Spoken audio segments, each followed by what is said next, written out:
Hello बच्चों। तो today अपना नेक्स्ट टॉपिक हम पढ़ने वाले हैं जो अगेन एक मैक्रो इकोनॉमिक्स का एक इम्पॉर्टेंट टॉपिक है जिसको कहते हैं बैलेंस ऑफ पेमेंट्स। अब जैसा आप इन फिशेस को देख सकते हैं, जनरली कंट्रीज की इसी तरीके से स्थिति होती है कि उनकी एक्सपोर्ट करके अर्निंग्स तो इतनी छोटी सी होती है पर उनकी इंपोर्ट का एक्सपेंडिचर इतना ज्यादा होता है। ये इतनी बड़ी फिश है कि इंपोर्ट तो वो लोग ज्यादा कर लेते हैं पर एक्सपोर्ट करके बेच नहीं पाते हैं ज्यादा। तो ये बैलेंस ऑफ पेमेंट में हम आगे देखेंगे कि आपको इससे तो बस ये पता चल जाएगा कि इंपोर्ट और एक्सपोर्ट की यहां पे हम बात करेंगे। अब क्या होता है balance of payment? Balance of payment अगर हम देखें तो दो शब्दों से बना है। एक तो बैलेंस जो यहां पे बना हुआ है कि हम बैलेंस करने की कोशिश करते हैं, दूसरा पेमेंट्स जो हमारा लेन देन हो रहा है किसी और कंट्री के साथ, उसको हम जो एक बही खाता या जहां हम एक जर्नल या अकाउंटिंग में जो आप पढ़ते आ रहे हैं कि हम जहां उसको लिखते हैं, तो एक कंट्री जहां उसको लिखती है उसको कहते हैं बैलेंस ऑफ पेमेंट। अब इसमें इसको आप डेफिनेशन देख लीजिए पहले। इसका मतलब है अकाउंटिंग स्टेटमेंट जो हम देख रहे थे कि इंपोर्ट और एक्सपोर्ट को कहां लिखा जाता है, इसीलिए उसका नाम हो गया accounting statement that provides a systematic record. अब क्योंकि ये बहुत हैफाजार्ड हो सकता है, कहीं कुछ अगर कोई मिनिस्ट्री दूसरी है, अगर मिनिस्ट्री ऑफ एक्सटर्नल अफेयर्स मान लें कि थोड़े से अकाउंट्स वो लोग लिख रहे हैं, थोड़े से अकाउंट्स मिनिस्ट्री ऑफ कॉमर्स लिख रही है, तो बहुत हैफाजार्ड हो जाएगा। कोई भी नहीं बता पाएगा कि एक्चुअली कितना हम इंपोर्ट या एक्सपोर्ट कर पा रहे हैं। इसीलिए एक बीओपी जो मिनिस्ट्री ऑफ कॉमर्स बनाता है वो हम यहां पे लिखते हैं।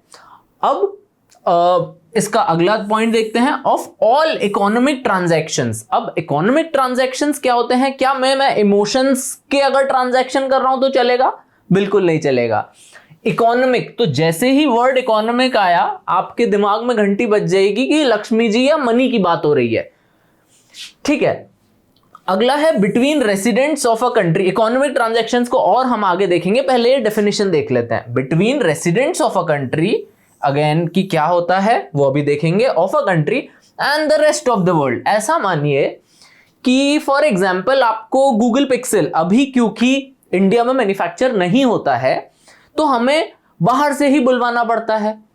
सेकेंडली अगर आपने वो शो सूट्स देखा होगा तो वो देख के बहुत सारे लोग हार्वी स्पेक्टर से इन्फ्लुएंस होके, हो सकता है कि आपके घर पे आप बोलें कि यार BMW या ऑडी नहीं लेते हैं, हम लेंगे एक लेक्सस नाम की गाड़ी है जो हार्वी स्पेक्टर चलाते हैं, वो हमें लेना है। तो वो क्योंकि यहां नहीं बनती है तो हमें इंपोर्ट एक्सपोर्ट करना पड़ेगा उसका। ठीक है, तो between residents of a country and the rest of the world, तो इन चीजों को जैसे पिक्सल हो गया या लेक्सस हो गई, इनको हमें इंपोर्ट करना पड़ेगा in a given period of time, usually 1 year. अब यहां पे आप स्टॉक और फ्लो दोनों में से कॉन्सेप्ट अभी आप लगातार हर चैप्टर में पढ़ते आ रहे हैं, तो यहां पे हम देखेंगे ये पीरियड ऑफ टाइम की बात करता है कि एक साल में कितने ट्रांजैक्शंस हुए। मैं दिन का ट्रांजैक्शन या ऐसा नहीं बोल सकता हूं कि 19 मार्च को 3 बजे कितने इंपोर्ट एक्सपोर्ट हो रहे हैं, ऐसा नहीं हो सकता है। इसीलिए again in a given period of time जो एक साल का होता है यूजुअली। अब देखें कि इकोनॉमिक ट्रांजैक्शंस क्या होते हैं। इकोनॉमिक ट्रांजैक्शंस बहुत सारे टाइप के हो सकते हैं। एक या तो विजिबल आइटम्स हो सकते हैं, विजिबल आइटम्स जो आप देख सकते हो, जिनको आप छू सकते हो। टेंजिबल आइटम्स, टेंजिबल गुड्स, जैसे टी शर्ट मंगवा ली, या हम अभी मोबाइल की बात कर रहे थे, या अभी हम कार की बात कर रहे थे, वो सब विजिबल आइटम्स में आ जाएंगे। अब आपका नेक्स्ट क्वेश्चन होना चाहिए, अगर विजिबल आइटम्स ही होता है तो दिमाग तो सिर्फ विजिबल आइटम्स में चल रहा है, तो इनविजिबल आइटम्स क्या होते हैं? इनविजिबल आइटम्स वो होते हैं जो सर्विसेज होती हैं, इन जनरल सर्विसेज। या जैसे आप अगर बहुत बड़े इकोनॉमिस्ट बन गए, अब किसी सेंट्रल बैंक को आपकी एडवाइजरी की जरूरत पड़ी, तो आपको यहां बुलाया जाएगा, आपकी प्रॉपर केयर की जाएगी और आपसे कंसल्टेंसी मांगी जाएगी कि भाई इस इकोनॉमिक सिचुएशन में हमें क्या करना चाहिए।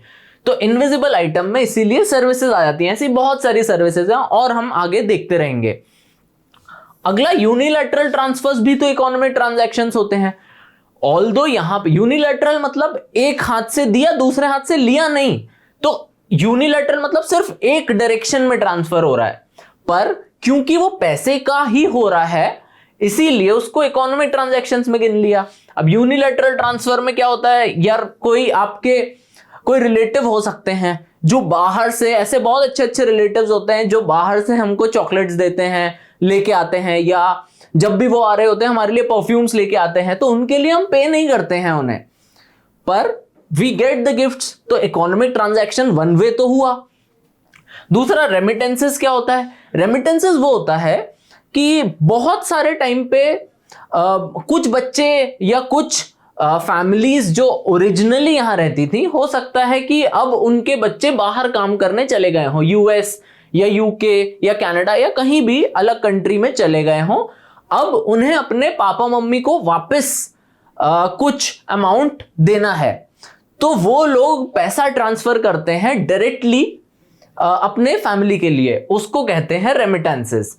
और कैपिटल ट्रांसफर्स बड़े ट्रांसफर्स, ऐसा रिमेंबर करने के लिए सोच लीजिए कि बहुत बड़ा कुछ लोन दे रहा है कोई कंट्री, जैसे अब फॉर एग्जांपल केरला में अभी कुछ टाइम पहले बहुत ज्यादा स्थिति खराब हो गई थी फ्लड्स की वजह से, तो there were countries like UAE, Saudi Arabia who wanted to help us, तो वो लोग हमको लोन्स देने वाले थे, तो वो हो जाते कैपिटल ट्रांसफर, जिन्हें हमें वापस तो करना पड़ता है जब हम सही स्थिति में आ जाते, पर फॉर द टाइम बीइंग हमें वो लोग हेल्प कर रहे थे।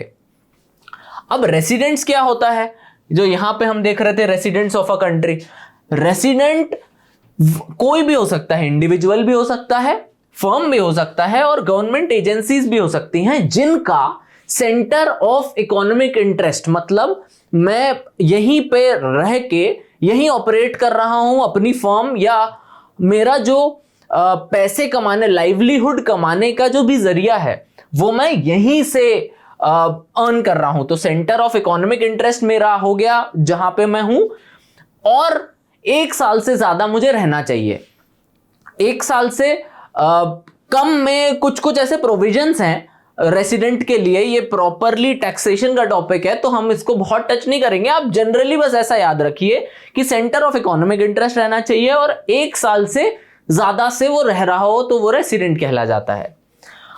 अब कौन रेसिडेंट नहीं कहलाता है, पर वो एमसीक्यू में कुछ क्वेश्चंस वो लोग आपको घुमा के पूछने की कोशिश करते हैं। वो क्या होता है? एक तो टूरिस्ट, कोई आया, हो सकता है कि वो सिर्फ घूमने आया, तो इसीलिए उसको रेसिडेंट नहीं कहा जा सकता। अब कोई घूमने 1 साल से ज्यादा के लिए आया, बहुत सारे टूरिस्ट हम देखते हैं जो पूरा भारत भ्रमण करते हैं, उसको ऐसा कहते हैं, और हर एक स्टेट में वो probably more than a month रहते हैं, तो उनका स्टे तो ऐसे 1 साल से ज्यादा हो जाएगा, पर क्या वो रेसिडेंट्स कहला जाएंगे? बिल्कुल नहीं, वो लोग नहीं कहलाएंगे। अगला है फॉरेन डिप्लोमैट्स।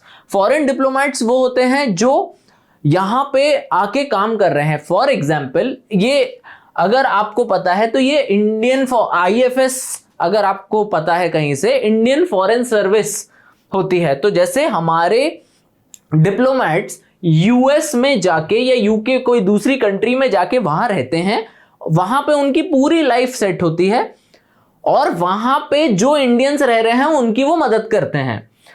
सिमिलरली कुछ यूएस और यूके के भी लोग होंगे जो इंडिया में रह रहे होंगे, उनको मदद करने के लिए वहां का डिप्लोमेट यहां आके रहते हैं।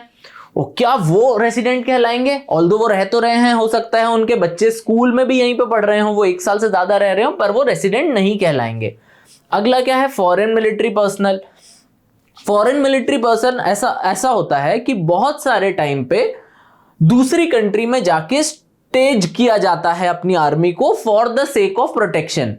जैसे ऐसा मान लीजिए कि इंडिया को बहुत ज्यादा खतरा है कि म्यांमार से, और थोड़ी दूर ले लीजिए इंडोनेशिया से, उनके यहां टेररिस्ट आ सकते हैं, तो हमारी लाइन ऑफ साइट में डायरेक्टली हमें नहीं समझ में आता है इंडोनेशिया से अगर कोई आ रहा है तो, पर अगर हम श्रीलंका में एक अपना बेस बना दें जहां पे हमारी थोड़ी बहुत आर्मी वहां पे बस मॉनिटरिंग पर्पस से रह रही हो, तो हम बहुत अच्छे से देख पाएंगे।